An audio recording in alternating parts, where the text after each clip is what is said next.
Greetings friends, it's me, Wayman29, and this is another episode of Religious Literature for Dummies. Stealing the literature from the zealots, the anti-religious, and the religious, to give it back to you, the normal reader, so you can enjoy it once again.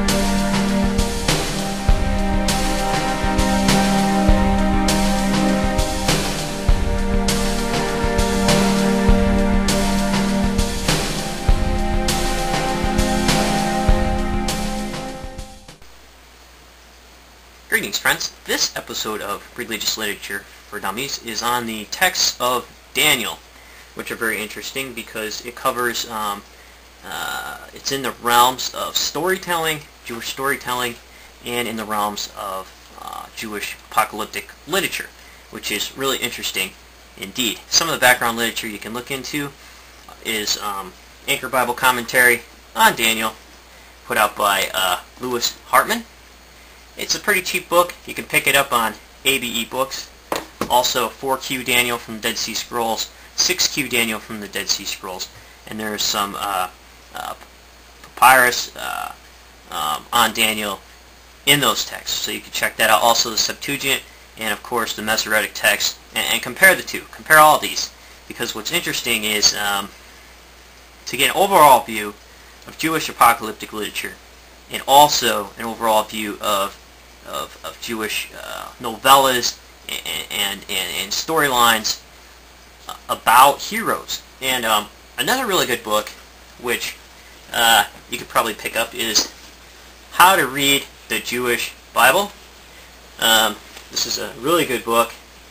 It's put out by Mark Bettler.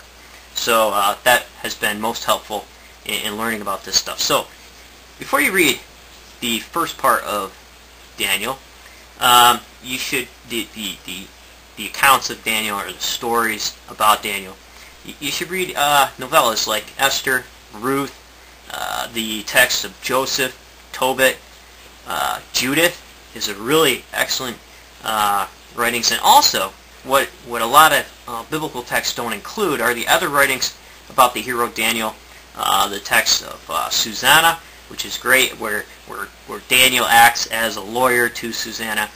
Bel and the Dragon, where Daniel outsmarts kings, and there's a few others floating around. Now what's interesting is there also is in the Canaanite text mention of a hero Daniel. So such could have floated over into the biblical literature, and I will be posting links to that text. I believe it is called the Epic of Aquit. Not sure if that's pronounced correctly, but I'll be posting that and references to Daniel and the Canaanite literature. So what's interesting is you can compare those also when looking at this in the larger scope, because it'll give you a lot of information. And also because some of the more liberal scholars who aren't as conservative say, well, maybe some of this stuff was written in the time of Antiochus IV, during the forced Hellenization process of the Jews. You may also want to look into the texts of Maccabees I and II, which give you a great overall view on how persecutions went down during the Greek Hellenization process of Judaism. So, which I'll get to. So the book is split up. I believe chapter 4 starts Aramaic to 728. So part of that book is in Aramaic, and when you read it, think about that, because it's interesting. When in the dream of Belshazzar, the three words that are written on the wall, it's told that the wise men of Belshazzar can't pronounce it. Nobody can not pronounce it, but figure out what these words means. And these are Aramaic word plays and Hebrew word plays that only a Hebrew would know. So the joke was, they didn't know the word plays concerning the weights of money and of precious metals, a shekel, half a shekel, and such things. So think about that when Daniel is seen as outsmarting these people. Now, getting into the prophecies of Daniel, a lot of influences from like Ezekiel and Jeremiah show up in Daniel. And what's amazing is beasts and horns and things like that also influence the text of Revelation. And it's viewed by, as I said before, liberal scholars that these texts were written in the format and kind of like a parody of Babylon, when they were taking Babylon and kings and applying it to Antiochus, because had these texts been found, they would have been obviously burned by the Greek Hellenization enforcers. So a lot of this stuff dealing with Alexander, Antiochus, and also the coming of the Roman Empire can be symbolized in the text of Daniel. And then overall on that, you should compare some of the prophetic literature, such as the War Scroll from the Dead Sea Scrolls, because that also is apocalyptic literature, and it can be seen in light of the ideas found in Revelation. So here we have, what's interesting is you have stories on biblical heroes being told in funny kind of things being put in about the heroes outsmarting the administrative branch of the governments, and Yahweh sparing the hero, because of course the hero is always just. So the text of Daniel is full of meaning and full of interesting things. And one of the things to look out for also is when you start thinking about Daniel as apocalyptic literature, I would encourage looking at it from the Hellenistic point of view before you start thinking about, wow, how could this transcend into what we're doing today? Because these texts, like Ezekiel and Daniel, were used in that way when composing the New Testament, because here you have almost everything that was already spoken about being transformed and brought into a whole new apocalyptic idea, brought up to date, so to speak. It was transformed and updated into the circumstances that were happening to early Christians in Revelation. So